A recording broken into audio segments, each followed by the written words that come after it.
Breaking news Annamayya జిల్లా మదనపల్లిలో భూ కబ్జాకోర్లు రెచ్చిపోతున్నారు. దేవతానగర్లోని సర్వే నెంబర్ 1029లో ప్రభుత్వ స్థలంలో అక్రమంగా నిర్మాణాలు చేపడుతున్నారని రెవెన్యూ సిబ్బంది ఎంటర్ అయ్యారు. నిర్మాణాలను కూల్చివేసేందుకు జేసీబీని రంగంలోకి దించారు. ప్రభుత్వ చర్యలతో రగిలిపోయిన అక్రమార్కులు జేసీబీని తగలపెట్టారు. మరోవైపు బసినికొండ దగ్గరలో తన స్థలాన్ని ఆక్రమించుకుని నిర్మాణాలు చేస్తున్నారంటూ అరుణ అనే బాధితురాలు ఆరోపించారు. పోలీసులకు ఫిర్యాదు చేస్తే అధికార పార్టీ అంటూ బెదిరింపులకు దిగారని వాపోయారు.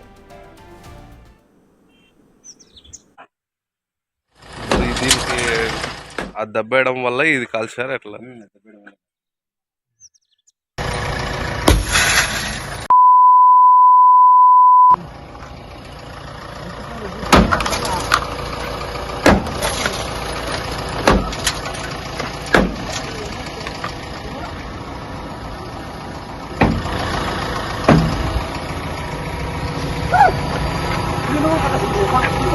వెళ్ళిపోవాలి వెళ్ళిపోదా కొరకైతే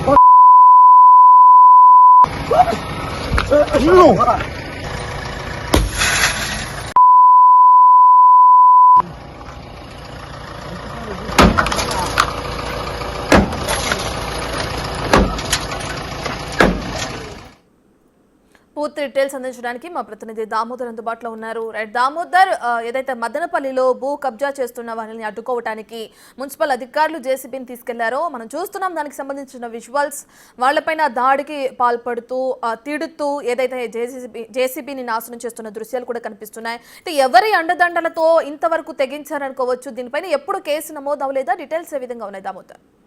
ప్రస్తుతం మదనపల్లి అన్నమయ్య జిల్లా మదనపల్లిలోని రూరల్ పరిధిలో 50 సెంట్ల స్థలం ప్రభుత్వ స్థలం ఉంటే అక్కడ కబ్జా రాయిలు ఉదయం ఇల్లు నిర్మాణానికి చేపట్టారు. అయితే ఈ విషయాన్ని తెలిసిన రెవెన్యూ అధికారులు అక్కడ పోయి ఆ నిర్మాణాలను జేసీబీతో కొలగొట్టడానికి ప్రయత్నించగా అక్కడ చలపతితో పాటు మరికొంతమంది వ్యక్తులు ఏకంగా జేసీబీని నిర్బంధించి అక్కడ ఉన్న జేసీబీ అద్దాలు పగలగొట్టారు. దీంతో పాటు అడ్డుకుపోయిన రెవెన్యూ అధికారి మీద కూడా దాడికి ప్రయత్నించారు. ఈ నేపథ్యంలో రెవెన్యూ అధికారికి సంబంధించిన సెల్ ఫోన్లు కూడా లాక్కెళ్లారు. అక్కడికి వచ్చిన పోలీసు ఈ విషయం చోద్యం చూస్తూ ఉండిపోయిన పరిస్థితి కానీ వారిని పట్టుకోవడానికి ప్రయత్నించలేదు.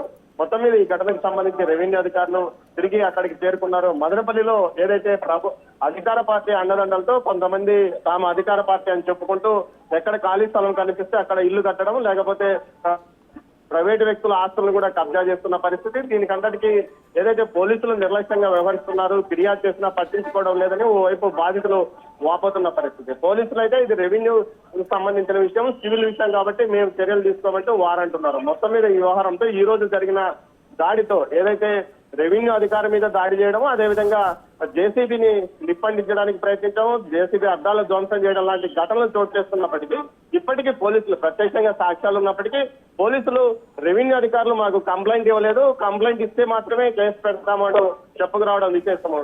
ఏదైతే మదనపల్లి రూరల్ సిఐ కళా వెంకటరమణ అక్కడికి చేరుకున్నారు. చేరుకున్న సందర్భంగా అక్కడున్న మీడియా ప్రతినిధులు ఈ దాడి జరిగింది కదా, ఫలానా వ్యక్తులు దాడికి ప్రయత్నించారో అందుకు తగ్గట్టు ఏదైతే ఫుటేజ్ కూడా ఉందని చెప్తే దానికి అతను కేసు పెడితే చర్యలు తీసుకుంటామంటూ చెప్పడం గమనార్హం. మొత్తం మీద అయితే అధికార పార్టీ అండదండలతోనే ఏదైతే ప్రజాప్రతినిధులు గతంలో వైకాపాలో ఉన్నవారు తిరిగి ఈసారి టీడీపీలో చేరడం, ఏ పార్టీ అధికారంలో ఉంటే ఆ పార్టీలో చేరడం, ఇలాంటి భూ కబ్జాలకు పాల్పడుతున్నారంటూ బాధితులు ఆరోపిస్తున్న పరిస్థితి.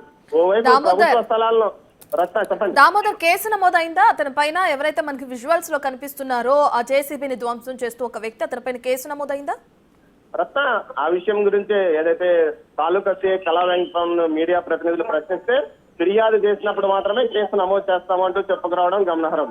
ఏదైతే ప్రత్యక్షంగా సాక్ష్యాలు ఉన్నప్పటికీ పోలీసులు ఈ విషయంలో స్పందించకపోవడము మనం చూస్తున్నాము. మొత్తం మీద ఈ ఘటనకు సంబంధించి కొంతమంది పోలీసులు, రెవెన్యూ అధికార పార్టీకి సంబంధించిన ప్రజాప్రతినిధుల సహకారంతోనే ఇలాంటి దందాలు పెద్ద ఎత్తున మదనపల్లి నగరంలో చోటు చేస్తున్నాయని చెప్పవచ్చు. మొత్తం మీద ఈ రోజు జరిగిన ఘటన అందుకు ఉదాహరణ. ఇలాగే ఏదైతే బసినికొండ ప్రాంతంలో అరుణ అనే మహిళ 93లో స్థలంలో ఏదైతే స్థానికంగా ఉన్న తెలుగుదేశం నాయకుడు అక్కడ ఒక షాప్ నిర్మాణాన్ని చేపట్టాడు. దాన్ని అడ్డుకోవడానికి ప్రయత్నించిన ఆ మహిళపై దాడికి ప్రయత్నించాడు. పోలీసులకు ఫిర్యాదు చేస్తే ఏం చేస్తారంటూ అతను నిర్మాణాన్ని యథేచ్ఛగా కొనసాగిస్తున్న పరిస్థితి కూడా కనిపిస్తుంది. ఇలాంటివి మదనపల్లి పట్టణంలో ఎక్కడ చూసినా కనిపిస్తాయి. మళ్ళీ మదనపల్లిలో స్థలాల వాల్యూ ఎక్కువగా ఉండడం దీనికి కారణం. దీంతో పాటు ఎక్కడికక్కడ ప్రభుత్వ స్థలాలను ప్రైవేట్ వ్యక్తులు బలహీనుల స్థలాలను కబ్జా చేయడం రివాజ్గా మారిపోయిందని ఆరోపణలు వస్తున్నాయి రత్న.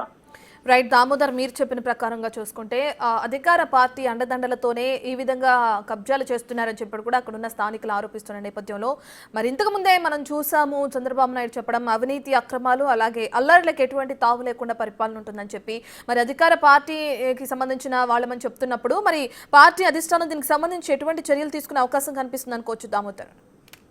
లోనే ఇలాంటి వ్యవహారంతోనే అటు స్థానికంగా ఉన్న ప్రజాప్రతినిధులతో పాటు తెలుగు యువత నాయకుల మధ్య వివాదం చెలరేగింది. దీంతో వారిని మీడియా ఇద్దరిని పార్టీ అధిష్టానం పిలిపించి మాట్లాడిన నేపథ్యం. అయితే అక్కడ అది రాజకీయం, కానీ ఇక్కడ చూసుకుంటే ఏకంగా రెవెన్యూ అధికారి మీదే దాడికి ప్రయత్నించడం, అందుకు సంబంధించిన సీసీ ఫుటేజ్ ఏదైతే మామూలు విజువల్స్ దొరికినప్పటికీ ఇప్పటికీ పోలీసులు కేసు నమోదు చేయకుండా నిర్లక్ష్యం వహించడం, తమ దగ్గర పట్టుబడ్డ ఏదైతే నిందితుని వదిలివేయడం లాంటి పరిస్థితులు చూస్తుంటే కొంతమంది పోలీసు అధికారులు లోపాయికారిగా వారికి సహకరిస్తున్నారా అన్న అనుమానాలు కూడా వ్యక్తమవుతున్నాయని స్థానికులు అంటున్న పరిస్థితి.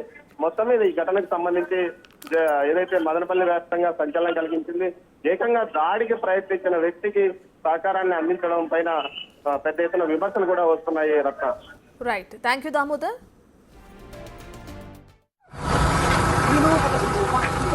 వెళ్ళిపోవాయి, వెళ్ళిపోదా కొరకై చూపా.